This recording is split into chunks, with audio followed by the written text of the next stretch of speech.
No, I'm enjoying the relatively cool weather down here. There was a cold front that came through, and it brought with it, like high temps of maybe high 50s. So, you know, maybe a little below, Yeah, which is kind of nice. yeah, it's chilly here too, for sure. You're where are you at again? Florida?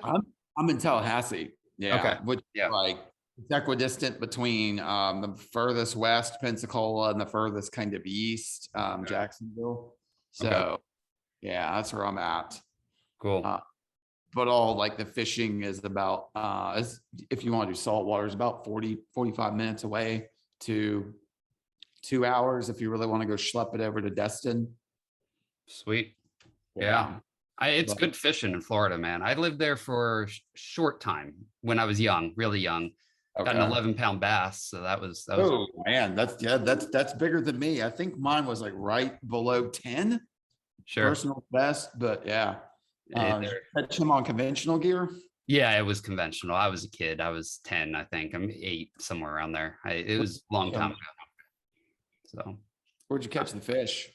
so we lived near a privately stocked lake, Mhm. and it hadn't been fished for 11 years. And so it was literally our only one.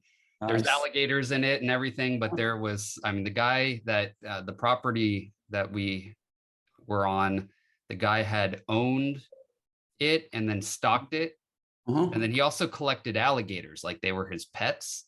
It Oh, was okay. crazy. And so he Sounds like a Florida guy for yeah, sure. for sure. And so it was a small little lake. It was Yeah. privately built for him on that property, and he had stocked it 10 years before, and then it sat for years and no one fished it. So some monster bass for sure. It was kind of cheating in a way.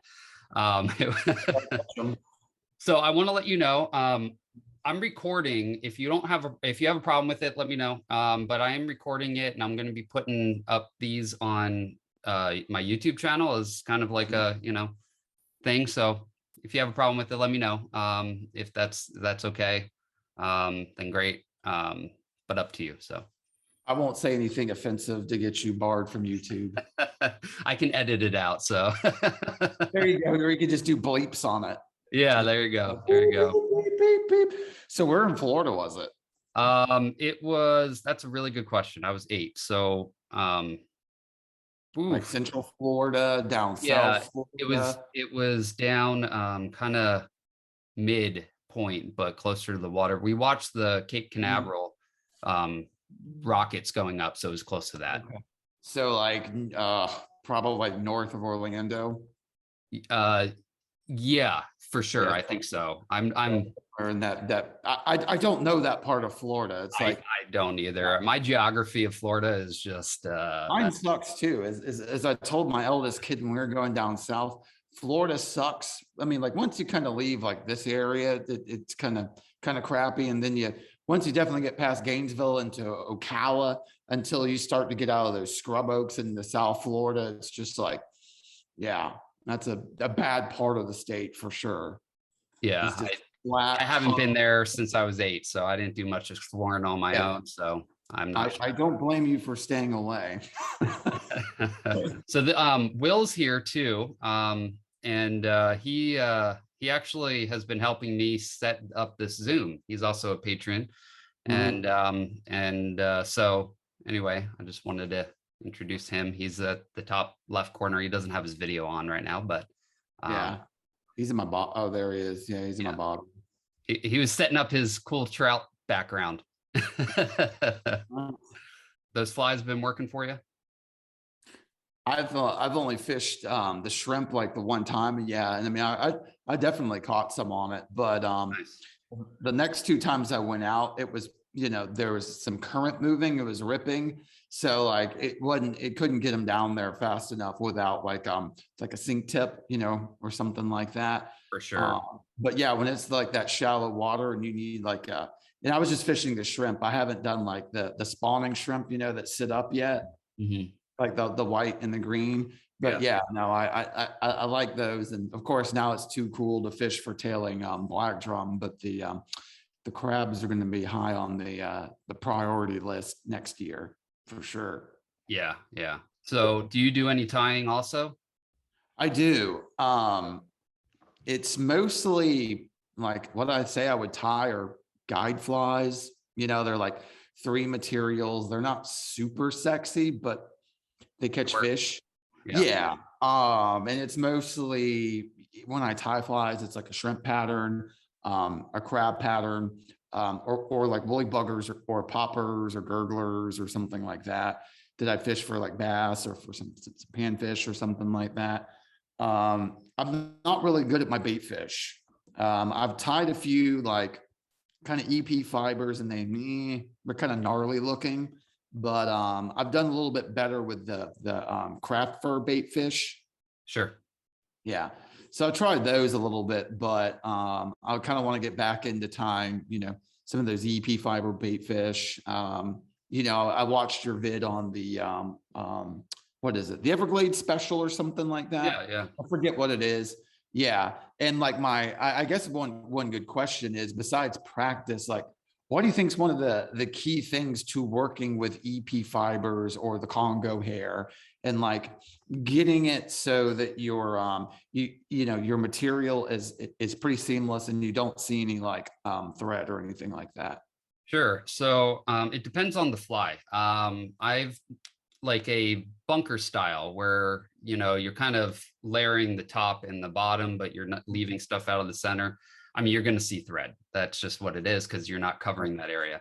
I would say with those, number one, keep things sparse. Do not tie a lot, like big chunks, I mean, of fiber. You want to do more of the smaller, chunks. So if you're doing one big chunk and then separating quite a bit and doing another big chunk standing up on another side, that's going to be tough. Now for like an Everglades special, it just, I would say when you tie it in, use your thumb to mash down that material and kind of spread it out a little more, and that's going to help. The other thing is watch your thread wraps. So you could start, it's not going to be as durable, but you could start with a like a 6/0 thread, something a little finer instead of something like a 240 or 140.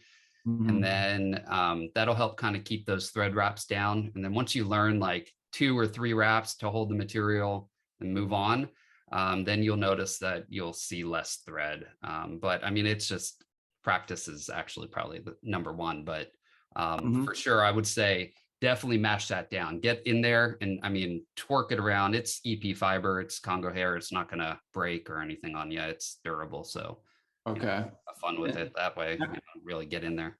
I guess the other thing is like when you're cutting the length and say you make the tail, do you just basically lay like that whole piece of fiber down, you wrap it down, then you pull it all the way back to make the tail longer. And as you go, you kind of, you're using, around the head, you're bulking it up. So it's like maybe like a 60-40, like combo 60, is back and then 40 is up there to kind of make it like stand up more. Does that make sense? Yeah, yeah. So you're saying like the angle. So with the tail, Yeah.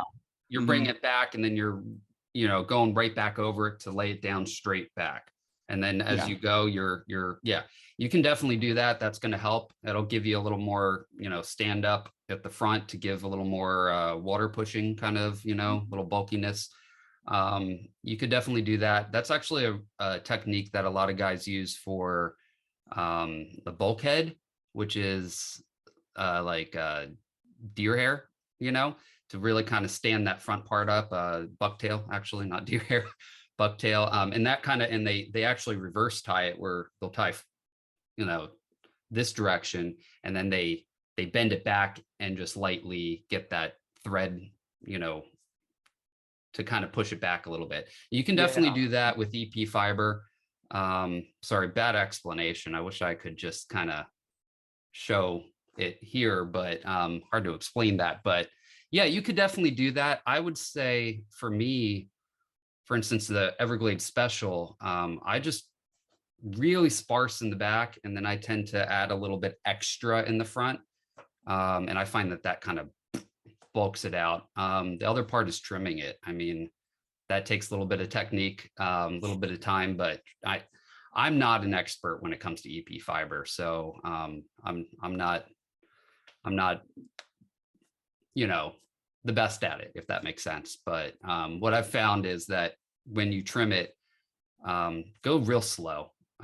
You know, trim, a bunch of little cuts, and you'll, you know, keep looking at it, brush it out again, you know, then comb it back again and kind of look at it, maybe even put it underwater, see how it looks, dry it out, then continue cutting. And once you kind of get that down, you do a couple of them that way, then you can kind of figure out like, okay, this is where I need to trim. So Because less fiber, it absorbs the water more, right? Yeah, so if you're putting a lot of fiber on there, you're gonna definitely have a fly that gets kind of like casting a mop, you know, a wet mop. Yeah. It's gonna be tough. But you still want that bulk in the front to be able to push the water, especially on something like an Everglades special. So keep the back end a little more sparse, a little heavier at the front. But then again, with trimming, so you've got that front head that is really heavy, you know, a lot of fiber in there, but you're going to be rounding that front part out a little bit. So you're actually bringing that fiber quantity down, you know, and then, you know, more longer strands at the back, if that makes sense. So No, that makes sense. It's, again, I think one of the issues is you know, before you start cutting it, it just looks like a mess. It just looks like a clump of different colored hair, like, you know, just you stuck your finger in the electric socket and it just, you know, like that. But I think it's like getting like the angles right of the cuts, you know, is also, now I tend to cut too much off the tail. And yeah, so I have a shorter, like little, like the fish's tail got eaten off, you know, and it's just like fluttering along. yeah, what I do is I brush it out. Of course, you always want to brush it out. And then I kind of pinch it and I look at it, and then I take long scissors, something more for, actually, I've got some here, like these, quite a bit longer. These are actually for trimming hair, human hair. Yeah, And right. and I just make one angle cut this way. I turn it over and make one angle cut this way, but I kind of keep that at a long taper. And then I go through with some shorter scissors and really kind of move it, you know, trim around. But I might get into that tail a little bit more. But generally I try to keep that a little longer, depending on the fly. Some of them you want them short and stubby. So it depends. Do you, Will, have you ever tied a EP? I was just gonna say I've done the dubbing fibers. Okay. Yeah. I've actually got these right here. Let me see if I can. I don't know with this background, it may not show up, but I know it's a cool background. I like doing these backgrounds, but I'm not sure it's easy to see things. Like I've noticed, like when I move, okay. I'm gonna kind of. yeah, let me stop that for just a second. Okay, there we go. Little trout. Oh yeah, very nice. Good bait fish shape too. That kind of teardrop Tapered. look, you know. Yep, teardrop tapered. Yep. And then my favorite one, golden shiner. Yeah. This shape kind of. Yep. So again, that steep angle right there, or not steep, more tapered angle. So you're saying that with you kind of cut a little bit too steep, right? I think so. Sometimes it just, I think my other problem is I don't, because I want a longer tail. It's just also getting it to where I make enough material to make that tail is long. And there's. I'm going to grab one real quickly. Yeah. Let's take a look. There's the little bluegill minnow colors that I done. Nice. Actually, I'll grab one too. I'll be right back, guys. 1 second. All right. So are those EP, Will? No, it's FTD Dungeon. Okay. Yep. Good stuff. Dubbing. Yep. Hooked yourself? And they're super simple to. That means it's a good hook. Yeah, it definitely, there is. So here we go. This is like one of the craft fur bait fish. Oh, And very there, nice. it's kind of, there's a weird hump in it, but it's got a decent profile to it. It needs to be a little bit, I haven't actually fished it, but this is a great example of one that I accidentally trimmed the tail down too much, Yeah. but it should be a little bit longer, like out to there, but It'll yeah. catch. Yeah, and if you can you tell its eyes? A little off center. That, that's the toughest part, man. What I do is I pull it out of the vise. Let me take this 1 second. So what I do is I take it out of the vise. It's going to be hard to see without a whole bunch of light here. But I actually pull it out of the vise. So as soon as I put a dot of super glue on both sides, I lay the 2 eyes on, and before it dries, I pull it out of the vise like this. And I just start, I make sure I get it adjusted. But yeah, man, I can't tell you how many times I just end up with eyes that look like, so it's funny. I've got almost all the flies that I fish with, I would call are my seconds, since I sell flies. I have probably 1 out of every 15 that I'm like, nah, I'm not going to sell this one. I have to try a new one. And then I just put it in my bag and I fish with it. So, so most of my flies are not. I get it. You guys fish with better than me. I use and the problem with this one is I used to use the gel super glue, so it'd give me an extra second. But this I couldn't find. Well, it dried out, and I don't know what happened in my other container, and so I just used super glue, and but I still fish it because my uncle, who was like very great bass fisherman, always like this, because he would make his own, he in the 70s, he'd make his own rods. Like he'd get the blanks, and a lot of his rods were his. Like he made them, and he poured some soft plastics, and he made his own lures. Nice. And he would say that, it's some of the times it's the ones with the imperfections that the fish really key in on, because if they're, get a look at it, they're like, that thing's deformed or something, and they're more likely to pounce on it, was kind of what he thought. So with these like funky eyes, I caught a fish on it. And sometimes it makes it move different too, because those eyes, the front end of it'll push water differently. It might make it, turn off to the side or whatever, which looks like a wounded bait fish, which fish are like, hey, that's an easy meal. So yeah, and it makes this is more erratic. When you strip it fast, I mean, it really kind of will almost fall over like it's seriously wounded. So for sure. But yeah. So speaking of the bulkhead, so here we go. This one's a little too stepped up, as you can see. I mean, once it gets wet and it's in the water, it's fine. It kind of comes down a little bit, but you can see how the tail end is a different fly, but the tail end has almost nothing there. There's a few feathers, some flash. And that's about it. And then starting the deer hair stacking, but I didn't narrow down the back end here as much as I wanted. It should have been tapered a little better. Instead, it's a big puff ball at the front, kind of like what you were talking about.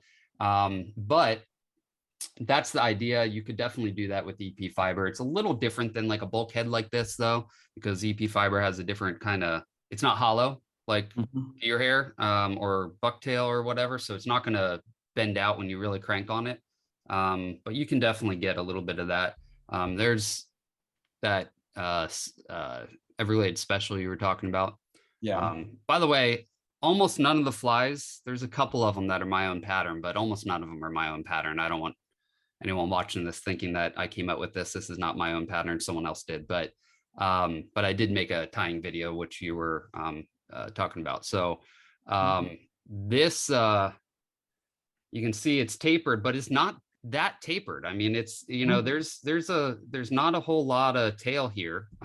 So, I mean, it still moves a little bit, but this is definitely shorter, fatter bait fish. So there's not a problem with having, not having a really long tail. It just depends on what you're going for. Kind of like a pinfish. Yeah. Meant to resemble something like that, or maybe or grunt or something, Which a bunker style also could, which doesn't have it on the side as well. So, but you do freshwater as well, right?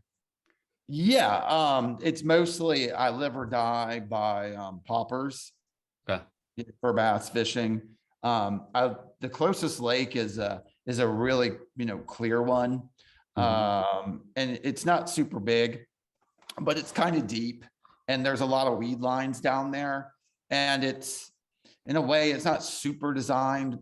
I mean, you can fly fish it with intermediate or sink tip, but it's not really like a fly fisherman's kind of lake. For sure. You could use like a wacky jig, like a Senko or something like that, plop it down. There's brush piles where you just drop it straight down, and go like that.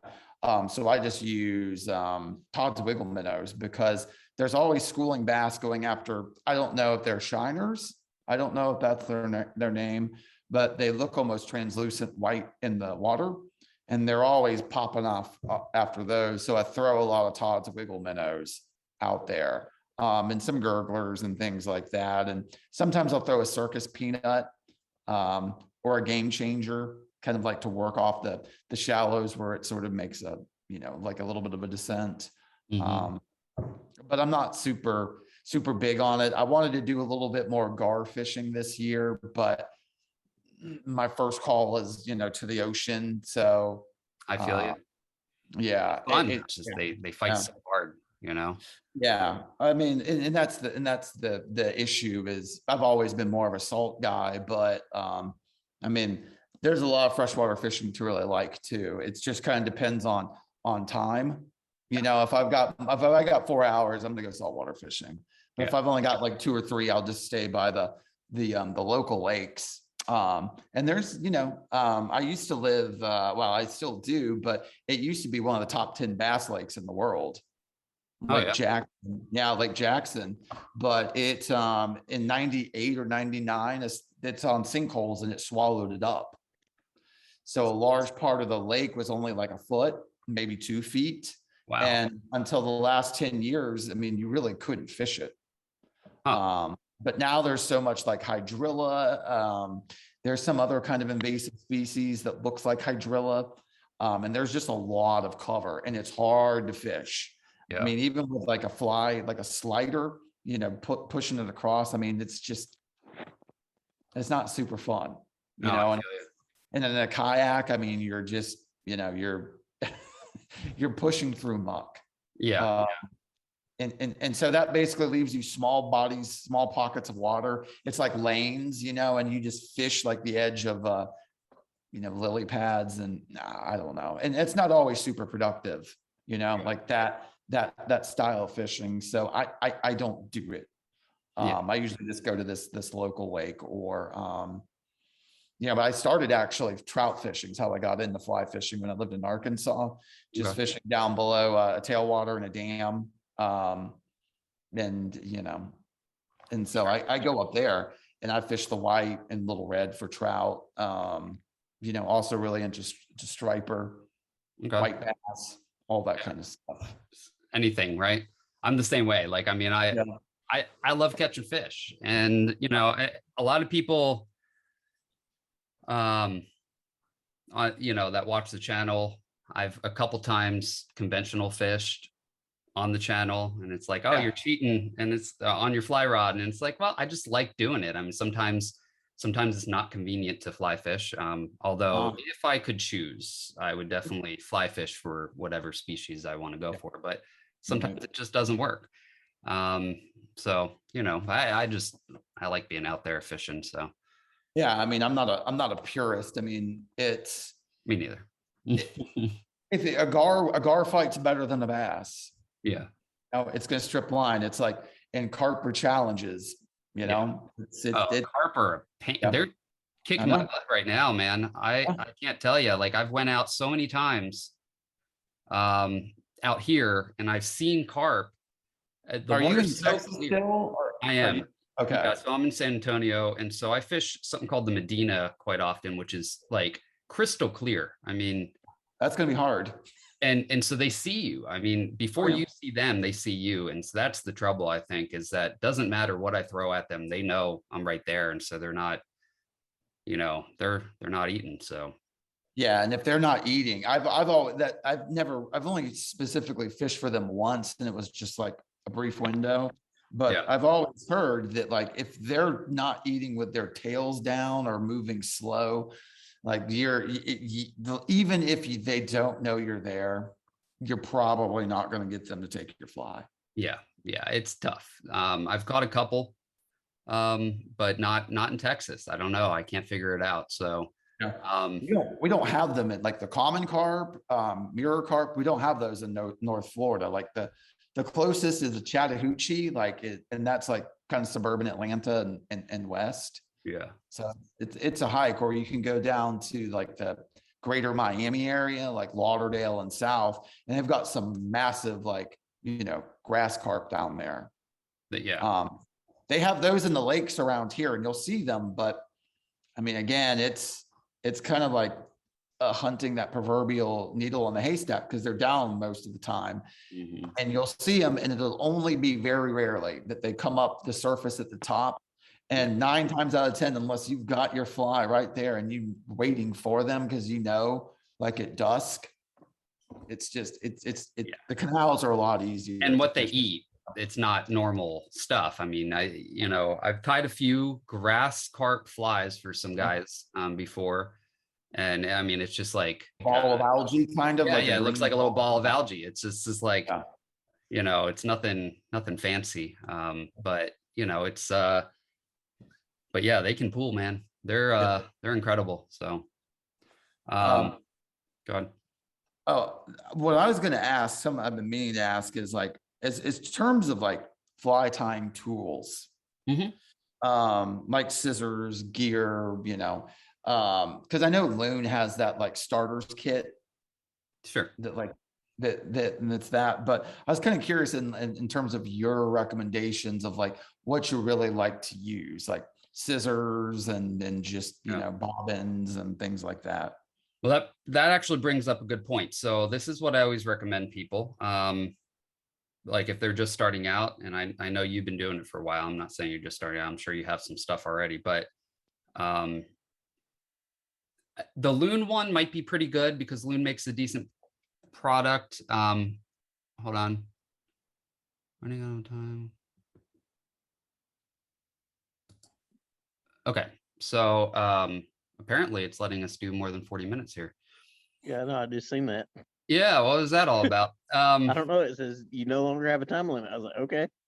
Wonderful. Sounds good to me. So unless I pay like $100 a month or something crazy, like I don't know what it was, but they have a time limit now for 40 minutes. But I guess because this is the first one, they're like, go ahead, and probably want me to pay that. Just like, okay. Anyway, so Loon probably makes a pretty decent one, but I always find that a lot of these kits,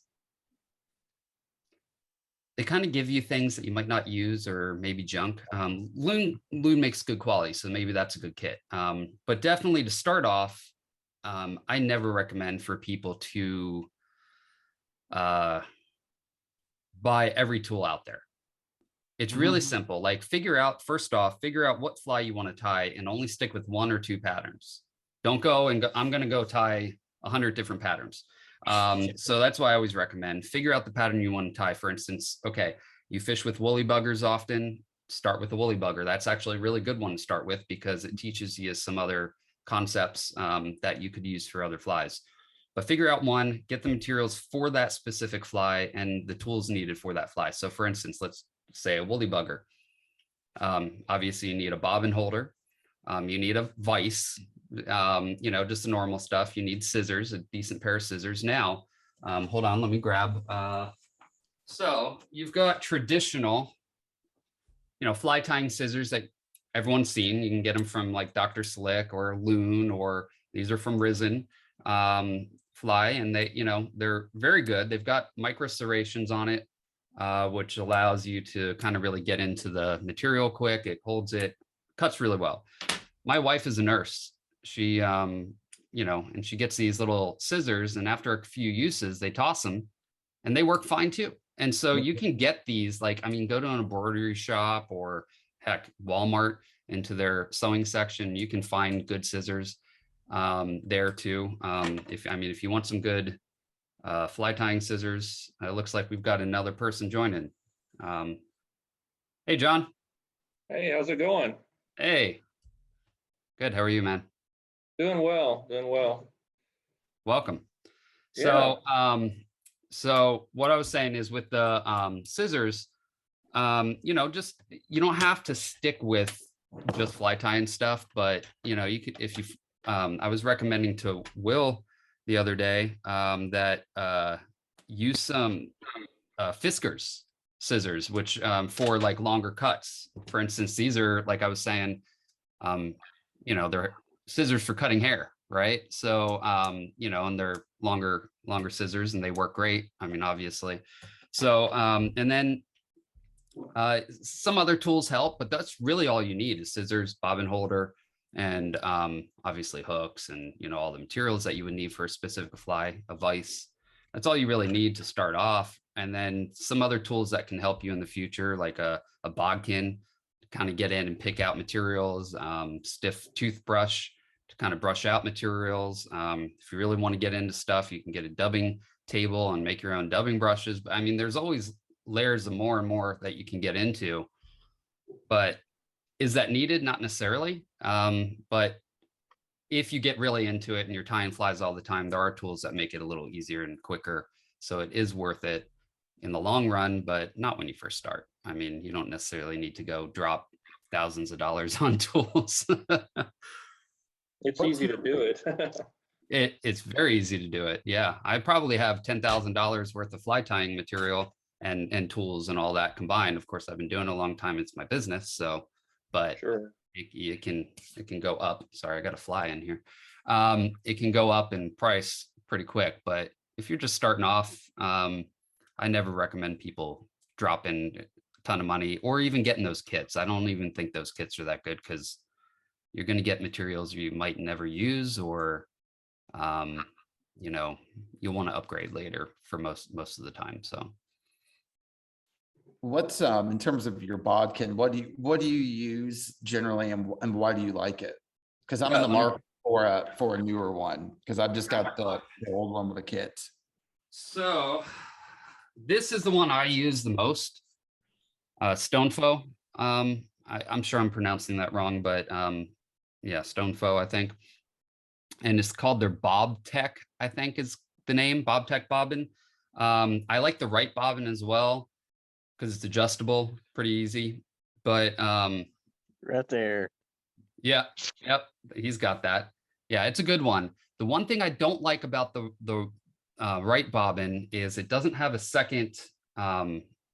It only has one like Adjustment. bar here, right? And so when you're holding it, I like to kind of grasp it. So I've got my hand all the way around it, right? And without that Okay, second yep. bar, my finger kind of gets stuck in the, I don't, that's the one thing I don't like about it, but I do, it's smooth. It's really nice. This one I got, of course, this is a more expensive bobbin. Well, maybe about the same price as the right.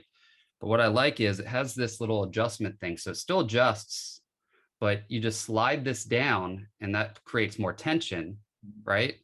So once that slid down, it's a lot tighter, or you can slide it up and then but that's the only problem. This one, so I don't know if you heard that, this bobbin squeaks, and I've never figured out why it squeaks, but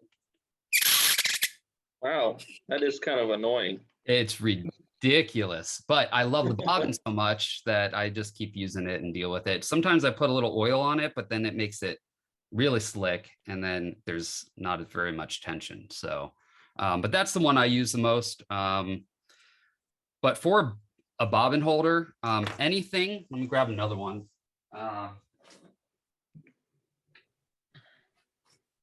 Anything that is Teflon coated on the center will work great. So you can see this one. I mean, this isn't good enough video, but in the center, it's Teflon coated. What can happen with the bobbin is if you get like little barbs. So this one is not Teflon coated, but they do a really good job with it. So it's smooth. If you get little barbs on the, it can cut your thread right onto the thing. So you see some that are ceramic, like the right bobbin is ceramic, and they do a really good job. But the Teflon coated ones, just like this, just a simple bar kind of thing like this. I know, what is it? what is the name? Dr. Slick makes one. Who makes this one? I'm forgetting who makes this one, but there's quite a few out there. But anything that has a smooth center, if you see something, like I said, Teflon is probably the best if you're going to go for it, because it's just going to be slick and it's not going to cut your thread ever. But some of the cheap ones, they'll work, but you might get problems with that. So And you can save a lot of money by getting on eBay and finding old tools that people have sold. You can do that. I bought a lot of used fly tying tools online that way. Yes, especially vices, because vices are expensive, and so you can get used vices, and the good name brands, I mean, it's going to be really tough to break them. Renzetti, Danville, any of those. Probably for you, since you're saltwater, you would want probably Danville. I'm sorry, not Danville. What am I saying? Dan.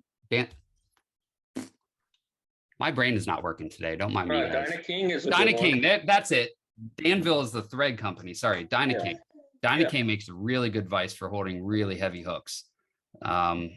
So yeah, use eBay. Absolutely. Good point, John. Yeah, I've saved a lot of money. I buy a lot of my used fly rods and reels. Mhm. I still fish with the old Ross reels, the old, like the Gunnisons. That's what my favorite reels are. And I still fish with those, and I buy my spools, and I buy more of my stuff that way, and try to save as much money as I can. But I like to have good tackle. I like to have good stuff. I don't like to spend my money on junk. I feel you. Don't go. I'm nothing against Walmart, but yeah, Walmart fly rod is just you're gonna be pretty mad all day long trying to cast that thing. It'll ruin a good day's fishing. A lot of people are like, oh, go buy, I can buy that for $50 at Walmart for the whole kit. And it's like, well, okay, but you're not going to be happy. So yeah, I definitely used stuff is a really good idea. And by the way, I love Ross. I lived in Colorado for a long time. And so Sure. they're right out of Colorado, I think Montrose, right? Yeah. Good company. They make great stuff for sure. A little pricey, but if you can find it used. So I think their old stuff is great. I haven't tried any of their newer reels, but I just like those older ones, because that's when I started it really in this hobby, was in the late 90s. So okay. I'm still kind of a throwback from that era as far as the stuff I use, but I enjoy it. And like the scissors, I got a pair of those Wiss snippies, those little blue ones. Okay. And AK Best recommended those, and he would glue like a needle on the end of it or right above one of the blades, super glue it in place, and that way you'd have a bodkin built onto the scissors. It's pretty slick. But he was a production, just like you're a production fly tyer, so he had some really good tips. And so I bought one of his books years ago, used, and I thought, man, that's a really good idea. And like head cement, he just buys like a quart of like lacquer thinner, or heavy lacquer, and that's what he uses for his head cement. Little things like that help you save money. For It sure. works really good. Because this can get expensive, no doubt. Another thing about saving money is the materials. I mean, where do you think mop flies came from? People were like, hey, that looks like I've got a mop here. This looks like a good material to throw on the back of a fly. And I mean, most of the materials, actually, another thing is most of the materials come from other materials that they are in more bulk, and then they just package it down into a small thing and charge you double. So nothing against that. I mean, I get it, and some of it is more, there are certain materials that are specified, just for this. And wire's egregious. Like the wire that Rio will sell, you can buy the Beetle on wire at Hobby Lobby. It's the same gauge Exactly. and everything like that. And musky guys use it. And I mean, like, it'll work with Cuda, it'll work with Spanish mackerel, or anything with teeth, but it's just because it has Rio on it.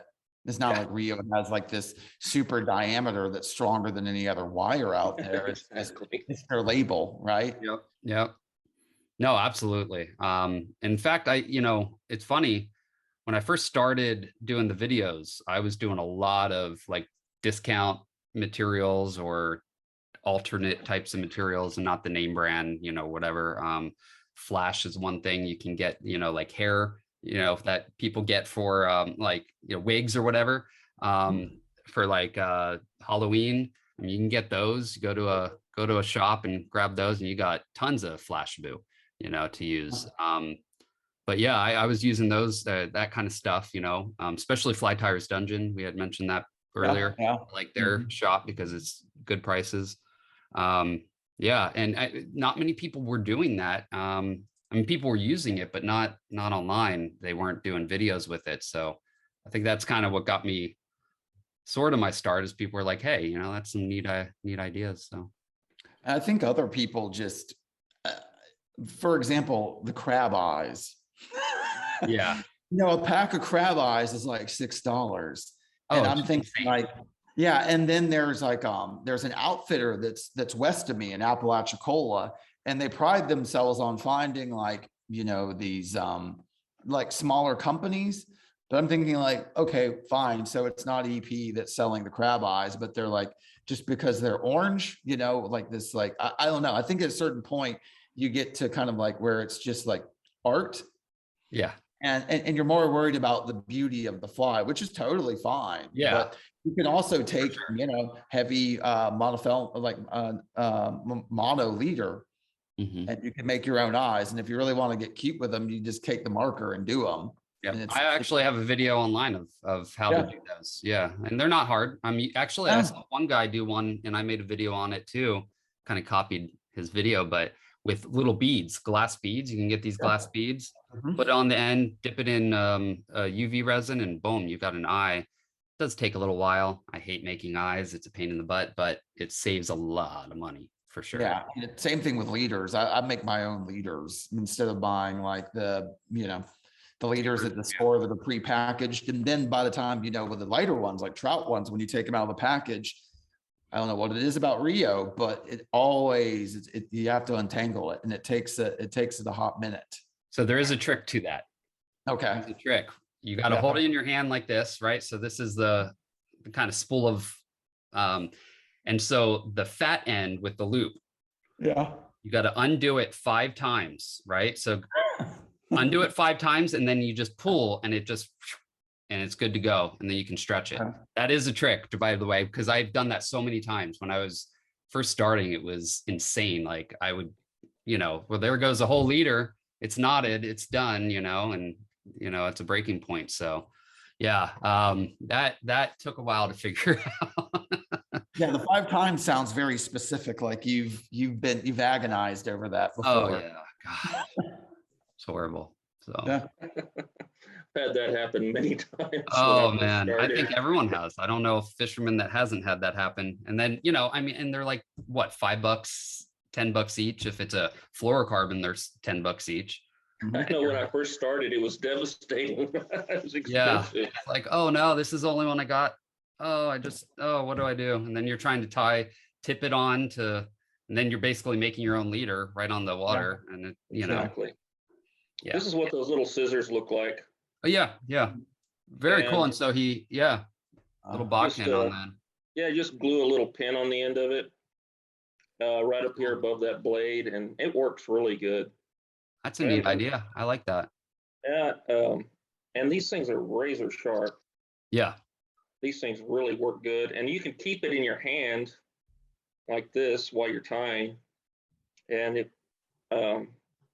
I don't know. I haven't had a lot of time to sit in front of a vise in a long time. It's hard for me to break away, but this makes tying a lot more fun. That way, you're not always setting your scissors down and picking them back up and so forth, so on. Even like a second here and there of savings, when you've got you're tying 20, 30 flies. I mean, we're talking, even if you're saving only 10 seconds per fly, I mean, by the time you're done, I mean, you've got like 10 minutes savings, and so, yeah, any little detail, that can help you save time for sure. And money. Yeah. Like the foam, I don't buy foam from fly shops. I go to Walmart and buy craft foam. Some of it even has glitter already on it. I don't know how good that stuff holds up. But the thing is, I try to save money wherever I can. It's just like everyone that is into this hobby, they all started with just basic materials wherever they could find it, hardware store or whatever, to make this stuff. For sure. And I think that's really what's even more fun about this hobby, is trying to be creative on how to save money and share these little tips with everyone else. I think that's a great part of this hobby. Yep. No, I agree 100%. How you doing up there, Will? Good. Good. And I was gonna show you that. That's how I do my bait fish right there. Cool. And then all I do is fold over. Yep. And then I'll wrap just a couple of wraps on my front. And then what I typically do is like on this one, I'm gonna do the FTD perch, I believe it is. Mm-hmm. No, Super Kraken perch. I'll do one layer on top, one layer on bottom, and then I'll put a black, just a small clump of black on top of that as well. Cool. That'll be my golden shiner pattern. Yeah. You know, dubbing flies are very similar to what we were talking about with the EP flies. I mean, there's not a whole lot different. I mean, it's just thicker dubbing basically is what EP is, you know? Yeah. Do you have a video on how to do the dubbing loop? Yeah. Well, no, not specifically. So I haven't done like a video just on dubbing loop, but I have done quite a few flies. I'll have to send you some. I'll have to look through that actually show the technique of the dubbing loop. Yeah. But I can definitely, I'll email you some. Because I don't use dubbing that often in saltwater, but I mean, there are some flies that I would like to just learn how to do. Yeah. And just freshwater applications, making bait fish with dubbing. And I just can never seem like, even the line, I don't use the slick stuff or whatever. Usually just use a little bit of saliva, and still like, I just can never get it consistent. And sometimes I want like more bulk. So the dubbing loop would be, I think, the way to go. For sure. If you get really into it, get a dubbing table to make dubbing brushes. That would be even I've got a friend that does that. Yeah. Yeah. So I have one, and it's amazing. Actually, you can kind of see it right in the corner of the video there. I've used it before. Like one of your first flies was showing how to do the that I watched, at least, was the redfish crack. Yeah. And which I use that for. Yeah. So you can use the dubbing loop with that, but I find that the wire gives it's a little more secure. Yeah, right. exactly. So it's not as thread, but it's also quicker because you can make. I mean, it takes some time to make a brush, but then you've got, you can make 10 flies, 10 flies out of that. You're not constantly doing this dubbing loop. But yeah, dubbing loops are a really good technique, and actually you can use dubbing flies for a lot of saltwater applications. In fact, one of my customers, there's one fly he goes tarpon fishing with, and it's small. It's a small little fly. He goes for baby tarpon. It's only this big. It's black, but it's literally. It's not tarpon toad. No, it's not a toad. I don't have one. Do I have one? Is it the one that has the dragon tail on it and you just bulk it up at the front? No, it's simple. Okay. All right, so it's kind of like this, but much smaller. It's just simple. It's like a simple. Oh yeah. Is it in that book, Texas Saltwater Patterns? Mm-hmm. Is it in that book, Texas Saltwater Patterns? I have that book at home here. I'm not sure. I haven't looked at that book. I don't have a ton of books. Yeah, that's how I've learned all my stuff. Yeah, for sure. Over the years. But yeah, one of the flies, hey buddy, my son's wanting to watch too. Oh, okay. He's wanting to, eventually he's going to be learning this too. Yeah, well, he's welcome to jump on. I made a little fly very similar to what y'all were talking about, but it had like chrome dumbbell eyes and some black material, and they were using it for sheep's head down there on the coast. It was real, but it's tiny. It's a tiny little saltwater fly. Well, that's what this was. I mean, it's really small, and all it is so it's craft fur into a dubbing table and make a dubbing brush out of it, and make sure the fibers are real short, so just the tips of it. and stack it up, and then, you know, make your brush. And all you do is literally just tie that brush on and wrap it around, and then put eyes on it. And it's really simple, but I mean, he catches tons of these little, you know, well, not little, I mean, they're tarpon, but baby tarpon about this size. And they're a blast, but they just eat up the small little bait fish in the area. And I mean, it's a simple fly. You know, takes about, once you get the brush done, about 10 minutes, you know, 5 minutes maybe to make the fly. And you don't even have to put eyes on it. It would be really quick, you know. So yeah, there's a lot of really cool techniques with dubbing loops. So you know, definitely I'll send you some videos on that. So Do you make your own table or did you buy it? I bought it. So I got mine from here, I'll bring it over. So this is Oasis benches, which actually made my fly tying bench. Okay. It's a great table. I love it. And it's not electric. Like some of these that are electric, I mean, it's just an added thing to go wrong. It's an added, you know, this is all, you just spin that, but it spins for days. I mean, it's like. Do you use your drill to do it? You put your drill next to it? Okay. No, so there are some that you need that, but this is such a good ball bearing that just, I mean, probably keep on spinning forever. So you just one turn. I mean, you can kind of do that if you want to get it going faster, but it just goes.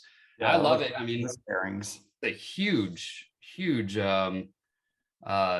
know, table. So you can make like 18-inch brushes. So but you can make your own. There's some videos online how to make your own. They're just, I don't have a workshop, so I'm not. My friend uses them to make his own game changers. Yeah. And yeah, he built his own, and his is pretty swanky. Yeah. But he wanted to charge me $150 for his, and I'm like, yeah. $130. Yeah, that's what I told him. And he's like, mine's better. And I'm like, how? But yeah, I think I told you, he makes these like monster game changers that are about like that. And he's fishing for smallies with them. Nice. Wow. Yeah, but the problem is he's got tennis elbow because he's throwing them with like an 8-weight rod, and he's not like a big, you know, like Temple Fork makes, you know, the big rig or whatever that's meant to throw them, or like a Predator. So I mean, he's working hard, and you know, he only fishes now in the spring because he blew out his elbow. Oh, good Lord. Yeah, just throwing these. Yeah, I know. And not only that, but he would make game changer poppers too, like articulated. I mean, they were super nice, but he got kind of hurt because I was like, man, you know, you could use a little pheasant jig and catch 19-inch smallies. It's like, no, that's dedication, man. That's oh, totally. Blow out your elbow just to catch some fish. It's that sounds like something I would do, honestly. I just I mean, I would too, but like, but I'm one of those people that like, for at most a 20-inch fish, maybe a 24 smallie in Arkansas, you know, like they don't get that big. They're not like the Lake Michigan. So I would just have a hard time justifying it. Like, I mean, maybe like carp and maybe, but like, even then, I mean, you know, there's no reason to throw like flies that big, you know, because if it's not in the water column, I mean, I don't know. I like fishing small. I mean, I'm like you. I fish small a lot. Usually I have friends that'll be fishing something this big, and I bring it down. You know, I'm always fishing smaller because I don't mind catching small fish. I mean, they say, you know, bigger bait, bigger fish, but it doesn't always work. Not always true. Yeah, no. What it is bigger bait is just less of the smaller ones. So it's not necessarily more of the big ones. I guess it kind of, you know, you're weeding out the small, I guess, but not always. I mean, I've seen bass, man, they bite a bait bigger than them sometimes. So. Oh yeah, absolutely. But again, that's why I don't necessarily, I don't throw, like, all mine are usually like 2s, 1/0s and 1s and some 2/0s. I just don't like throwing the game changer that much because it works to you. Like, there's just, that's how it is. And unless you've got like the really stout rod, like the BC's, like his big rig, or like a Predator, something like that, it's just not pleasant to cast. Yeah. You need something that's stout but has sort of a fast tip, but like you want something that does a lot of the work for you. Sure. And I've only got really one rod like that. And again, it's like I would probably use a micro game changer Yeah. more What? than I would like the full size. Have you seen the micros that I tie? They're like, Yeah. well, I would say they're about this big, Yeah. real small, and those work really well. But even the medium ones like that I do that are about yay big, I mean, they're not that difficult. I can cast them on like 5-weight, 6-weight. You just got to really? double haul a little bit, you know, Okay. a little bit of double haul and it gets out. But I mean, if it's like a super noodly 5-weight, it's probably not going to want to do it. No. But if, you know, a little bit of stoutness, it'll be fine. So, but yeah, once you get into the big old game changers that are, you know, monsters. I mean, I see some of these that are just, I mean, giant, like, yeah, you need like a 10-weight or more, you know? Oh yeah. 12 even. And at that point, I just, you know, a 12 weights for like sailfish and offshore fish and like really big tarpon. And I just, to me, I'm like, I've got like the heaviest fly rod to throw, you know, just a big fly. That's it. Like, I don't know. I just, it doesn't sound pleasant to me. And I'm not like a guy that's like, oh, I'm going to go red fishing with a 6-weight or anything like that. Sometimes I would, but like, I don't really like the bigger, I don't really like the bigger ones, like casting them. For sure. I'd rather just do conventional at that point almost. Yeah. So I went down to Corpus this last time and I had just gotten a risen 10-weight. Speaking of heavy rods, and yeah, I mean, I went to the beach and fished it. Granted, I was at the beach and I was getting hit by waves. I don't know if you guys saw that video, but I was getting pummeled.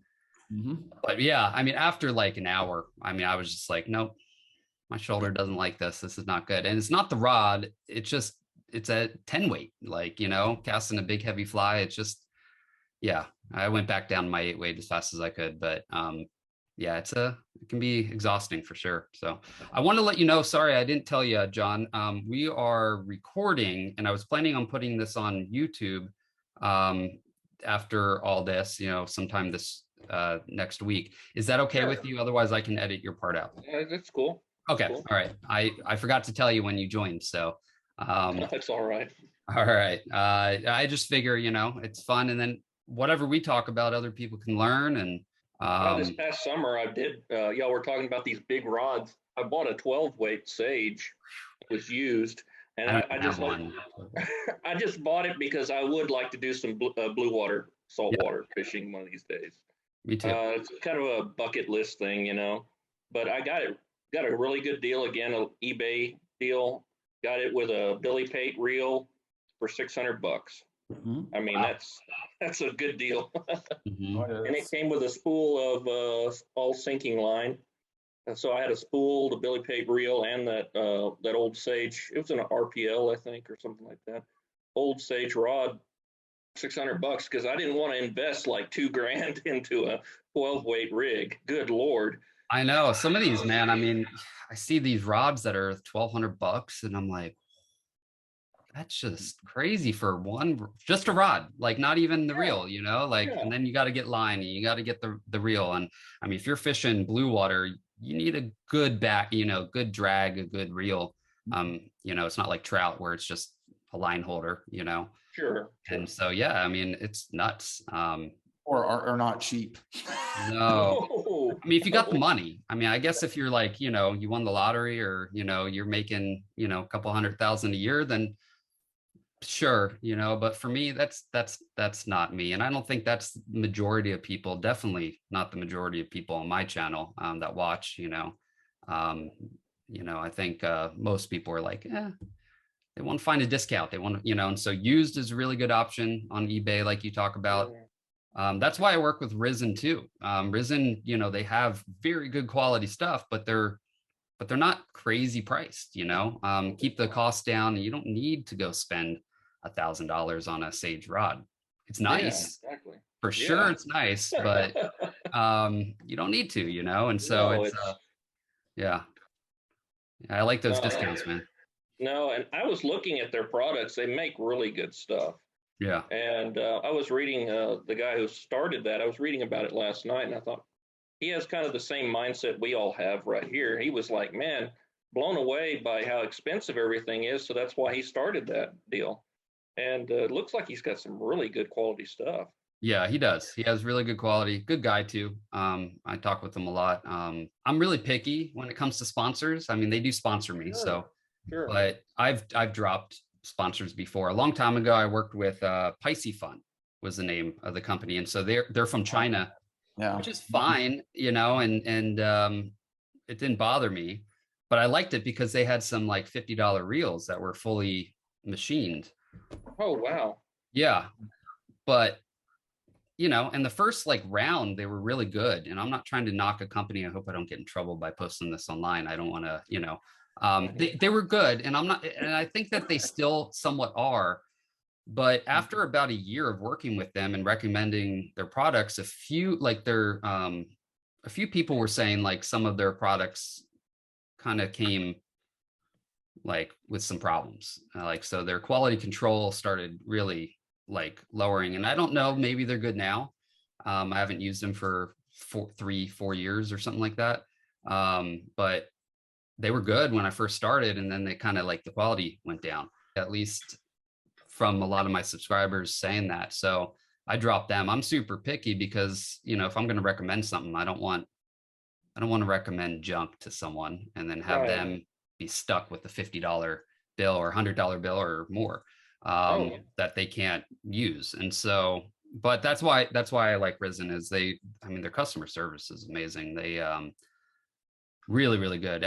Anyone that buys from them, at least on my channel, I've never heard anyone say, well, I bought this, it didn't work. They weren't willing to take care of it, you know? Yeah, saying things about Sage, someone's going to report it to Sage and say, hey, McFly Angler thinks they're overpriced. Yeah, I know Sage is 100% made in America. I mean, from top to bottom, I think they create everything.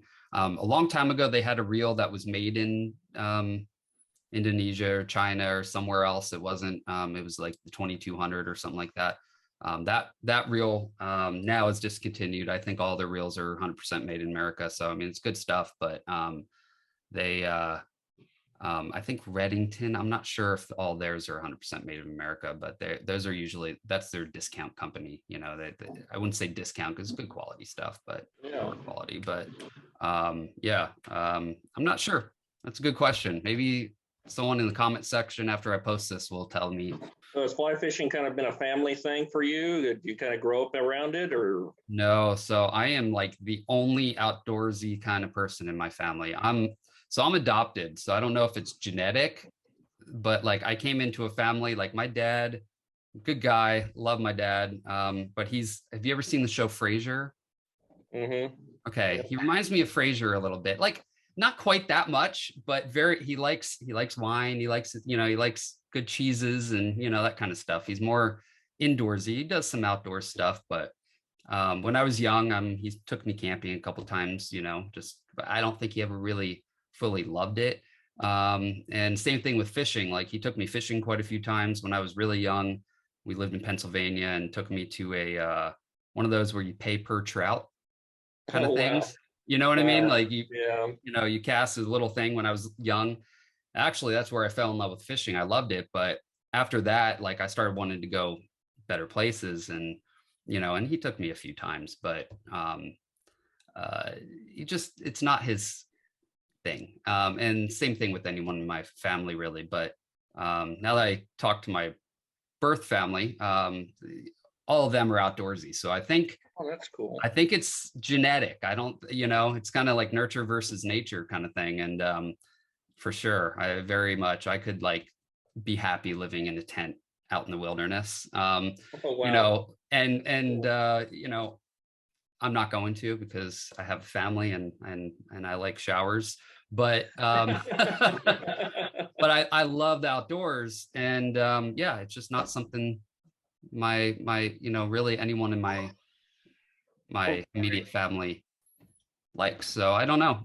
So I'm looking forward to being able to take Frederick on some trips and in the future when he gets a little bit older, because growing up, like very much like yourself, I'm self-taught when it came to fishing. So I'm still having to relearn things, so to speak.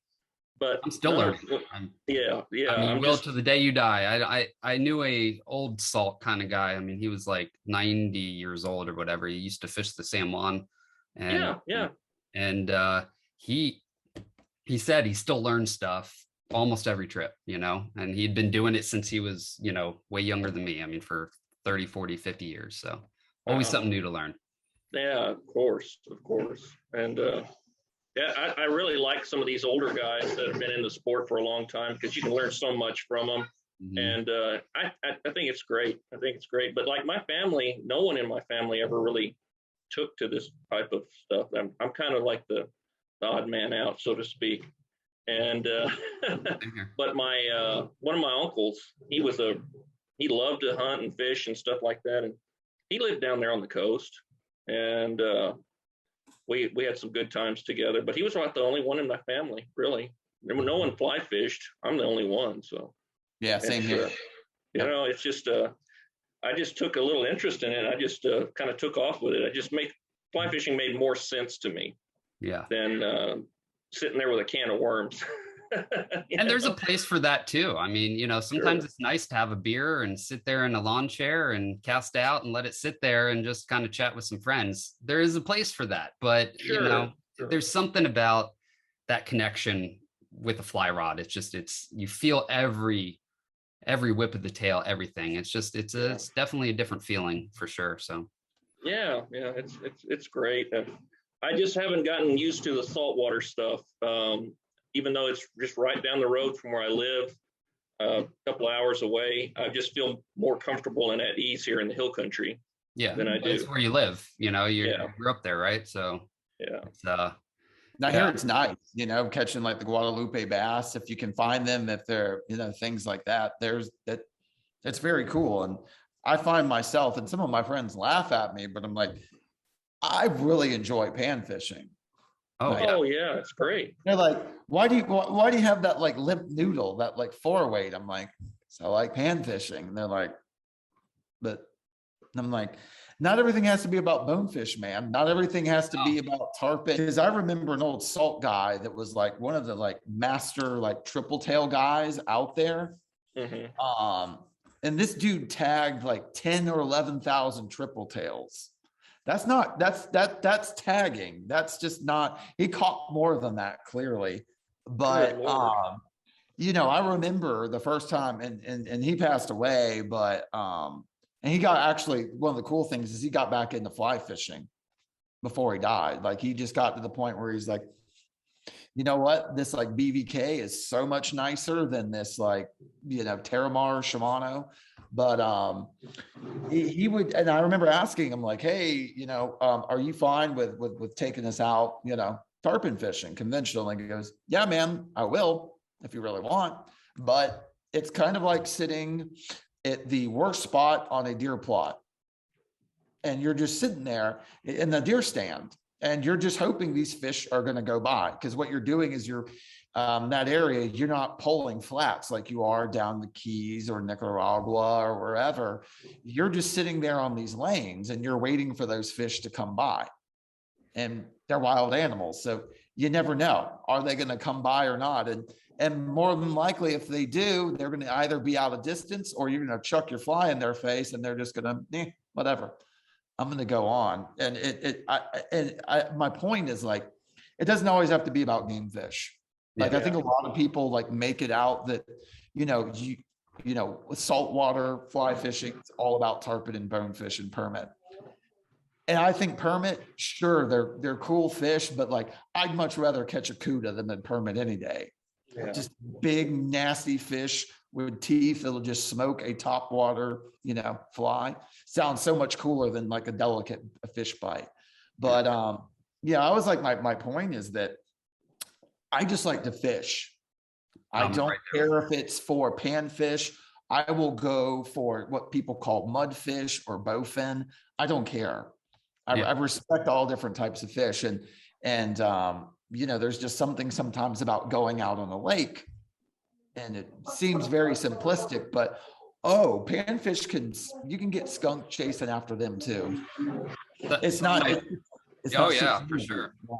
some of my favorite fishing was in Colorado and those tiny little creeks. I've made a few videos on it, but dry fly fishing. And I mean, the fish are like this, you know, they're not big. Looks like we lost Will here, but you might come back. Yeah, I mean, it's fun. And, you know, fishing a 2-weight, even if it's a fish this big, I mean, you're still feeling it. It's not like, okay, well, it's not pulling. That's, you know, pan fishing. I mean, a 2 or 3 weight with a decent sized sunfish might give you a run for your money. I mean, you might not bring that in, you know, and that's the thing. It's not, you know, a 10 weight with a big tarpon, 12 weight, whatever. I don't know. I've never been tarpon fishing. I really want to, but I've not gotten to get one. But you know, big fish that pull hard with a big heavy rod versus really tiny fish with a really tiny rod. You're still getting that same, you know, play. You're getting that same kind of sporty feel, you know. And so yeah, sunfish can be a blast, man. I love it. You definitely got that on your 5-weight with that carp. Yeah. Yeah.